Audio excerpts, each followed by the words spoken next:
दोस्तों, मानव चांद पर कदम रख चुका है, किंतु मानवों के चांद पर रखे कदम काफी हैरानी भरे रहे हैं। आज से 50 वर्ष पूर्व जब हमारे भारी भरकम टेलीविजन सेट वर्तमान में हमारी जेब में रखे स्मार्टफोन से भी कम फीचर रखते थे, तकनीकी रूप से इंसानों का ज्ञान बेहद ही सीमित था, तब वर्ष 1969 में नासा लगातार 2 बार इंसानों को चांद पर पहुंचाता है, एक बार जुलाई में और दूसरी बार नवंबर में। मानो पहली बार में नासा का कोई सामान चांद पर छूट गया हो, जिसे लेने सिर्फ 4 महीने बाद ही नासा ने दोबारा इंसानों को चांद पर पहुंचा दिया। सिर्फ यही नहीं, वर्ष 1972 आते आते मात्र 4 सालों के अंतर पर नासा ने लगातार 6 बार इंसानों को चांद पर भेजकर इतिहास रच दिया। इतनी जल्दी चांद पर जाने के कारण पूरे विश्व के वैज्ञानिकों की आंखों में चमक आ गई।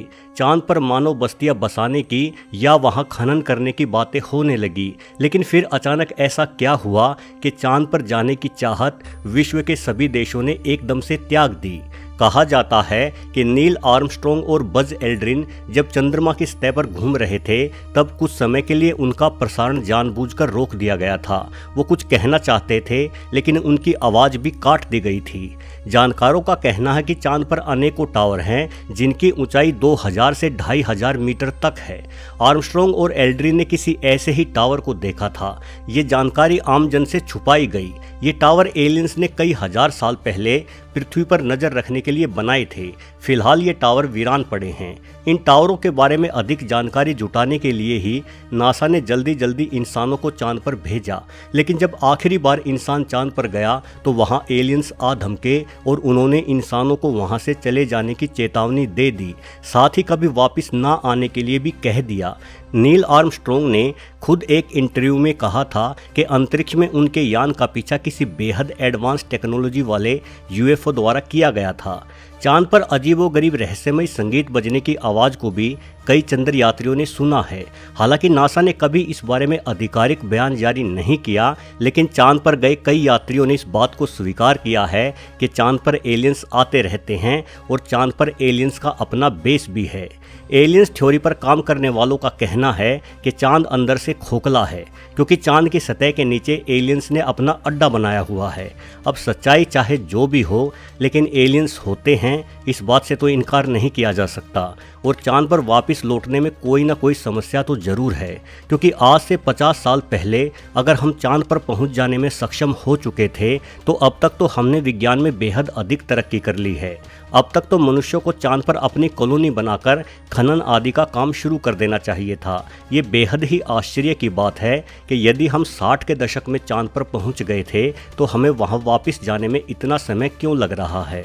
पिछले साल नेशनल स्पेस काउंसिल की एक बैठक में नासा के प्रवक्ता ने कहा था कि इंसान को दोबारा फिर से चांद पर भेजा जाएगा, लेकिन इसकी तैयारी करने में अभी समय लगेगा। शायद हम 2028 तक चांद पर फिर से पहुंच जाएंगे। उनका ये बयान सवाल खड़े करता है। जब हम दशकों पहले कई बार लगातार चांद पर जा चुके हैं, तो अब हमें तैयारी के लिए इतना लंबा वक्त क्यों चाहिए। विज्ञान पहले की तुलना में आगे बढ़ा है या पीछे हटा है। दोस्तों, अमेरिका के नील आर्मस्ट्रॉन्ग चंद्रमा पर अपना पैर रखने वाले पहले पृथ्वीवासी थे। वह 21 जुलाई 1969 को भारतीय समय अनुसार सुबह 8:26 पर चांद पर उतरे। हमने पढ़ा है कि बड़े अंतरिक्ष यान कोलंबिया से अलग होकर ईगल नामक एक छोटा यान चंद्रमा पर उतरा था। सबसे पहले नील आर्मस्ट्रॉन्ग ही बाहर निकले, किंतु नील आर्मस्ट्रॉन्ग के चांद पर कदम रखने से पहले ही इंसानों की कोई और निशानी चांद पर मौजूद थी। असल में खुद के उतरने से पहले आर्मस्ट्रॉन्ग ने गांठ मारकर बांधी हुई एक प्लास्टिक की थैली चंद्रमा पर फेंकी थी। इस थैली में आर्मस्ट्रॉन्ग और उनके सहयात्रियों का मलमूत्र और उड़ान के दौरान की खाने पीने की सामग्रियों से बचा हुआ कचरा था। देखा जाए तो इंसानों से पहले इंसानों के कूड़े ने चांद पर अपनी उपस्थिति दर्शाई थी। आर्मस्ट्रॉन्ग के थैली फेंकने से करीब 10 साल पहले लूना 2 नामक रूसी यान चांद से टकराकर ध्वस्त हो गया था। उस यान का कचरा भी चांद पर चारों ओर बिखरा पड़ा होगा। संभवतः यह कूड़ा आज भी ज्यों का त्यों ही पड़ा होगा, क्योंकि चांद पर कोई वातावरण नहीं है, ना ही वहां बारिश होती है, इसलिए सारा कूड़ा बिना सड़े गले आज भी वैसे का वैसा ही पड़ा होगा। रूसी यान के नष्ट होने से लेकर आज तक हम लगातार चांद पर कूड़ा फैला रहे हैं। नासा का अनुमान है कि चंद्रमा पर भले ही कोई नहीं रहता, पर वहाँ 190 टन मनुष्य निर्मित कचरा यहाँ वहाँ बिखरा पड़ा है। यानी अगर चांद के कूड़े को इकट्ठा किया जाए तो करीब 10 बड़े ट्रकों की आवश्यकता पड़ेगी। वहीं दूसरी तरफ नासा कह रहा है कि चांद पर किसी प्रकार का जीवन नहीं पनप सकता। चांद एक वीरानी और बंजर जमीन है। ऐसा कोई कारण नहीं है जिसके बल पर कहा जा सके कि चांद पर जाना मानवों के लिए हितकारी है।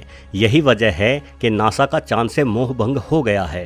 तो फिर नासा हमें बताए कि अमेरिका और बाकी देश लगातार चांद पर यान क्यों भेज रहे हैं। जब वहां जाना बेकार है और वैज्ञानिकों का चांद से मोह भंग हो चुका है तो क्यों चांद पर लगातार कूड़ा फैलाया जा रहा है।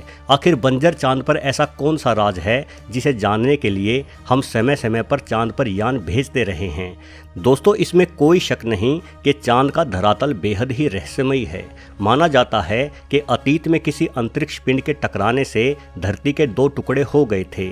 इन दोनों टुकड़ों में से एक छोटे टुकड़े को ही आज हम चंद्रमा के नाम से जानते हैं। यानी चांद धरती के बाद बना है और चांद और पृथ्वी का धरातल भी एक समान ही होना चाहिए। लेकिन हालिया वैज्ञानिक जांचों के अनुसार चांद धरती से भी ज़्यादा पुराना पिंड है।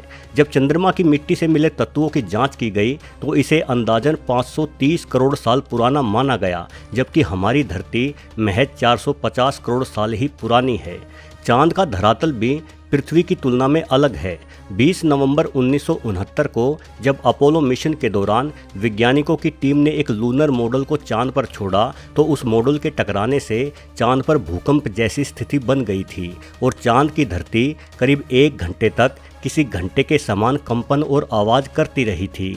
ऐसा तभी संभव है जब चांद की सतह किसी धातु से बनी हो और अंदर से चांद खोखला हो। चांद पर पाए जाने वाले पत्थरों में भी भारी मात्रा में यूरेनियम और नेपच्यूनियम जैसे एलिमेंट पाए गए हैं। धरती पर ये एलिमेंट कम से कम पत्थरों में तो नहीं पाए जाते। इन एलिमेंट्स का प्रयोग स्पेसशिप की बाहरी सतह पर किया जाता है ताकि स्पेसशिप अधिक तापमान और दबाव को सह सके। तो क्या चांद भी एक स्पेसशिप ही है? माना जाता है कि चंद्रमा पृथ्वी के गुरुत्वाकर्षण बल के क्षेत्र से भी बाहर है, फिर भी वो लगातार पृथ्वी की परिक्रमा किए जा रहा है, जिस कारण अनेकों वैज्ञानिकों का दावा है कि चंद्रमा प्राकृतिक है ही नहीं बल्कि इसे कृत्रिम रूप से किसी बुद्धिमान एलियन सभ्यता द्वारा बनाया गया है। चंद्रमा के जरिए ही वो एलियन सभ्यता पृथ्वी पर नजर रखती है। इतिहास की किताबों में चंद्रमा के बारे में एक और अनोखा तथ्य भी पढ़ने को मिलता है।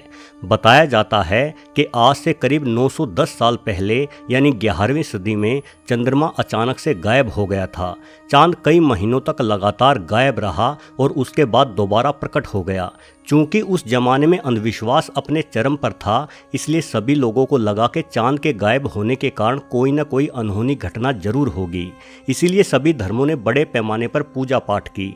जब महीनों बाद चंद्रमा वापस दिखाई पड़ा तो लोगों ने राहत की सांस ली। चांद के यूं अचानक गायब होने के कारण ही सभी धर्मों में चंद्रमा का बेहद ही महत्वपूर्ण स्थान है। हालांकि वैज्ञानिक मानते हैं कि 1104 में आइसलैंड में स्थित एक ज्वालामुखी में भयंकर विस्फोट हुआ था। उसी विस्फोट से भारी मात्रा में राख निकलकर आसमान में फैल गई थी, जिस कारण चंद्रमा दिखाई नहीं देता था। किंतु यदि ऐसा हुआ होता तो महीनों तक फैली वो राख सिर्फ चंद्रमा की रोशनी को ही नहीं बल्कि सूरज की रोशनी को भी प्रभावित करती। सूरज की रोशनी और गर्मी पृथ्वी पर ना पहुंच पाने के कारण ही पृथ्वी पर शीत युग शुरू हो जाता और करोड़ों जीव मारे जाते। लेकिन इस तरह से पृथ्वी पर जीवों के मरने की कोई घटना इतिहास में दर्ज नहीं है। दोस्तों, इसमें कोई शक नहीं कि चंद्रमा ने अपने रहस्यों की ओर सदैव इंसानों का ध्यान खींचे रखा है। इन्हीं रहस्यों को समझने इंसान कई बार चांद पर भी गया, लेकिन चांद पर इंसानों को भेजने के मिशन को पिछले 50 सालों से रोके रखे जाना भी अपने आप में बेहद ही रहस्यमयी बात है। वीडियो देखने के लिए आपका बहुत बहुत धन्यवाद।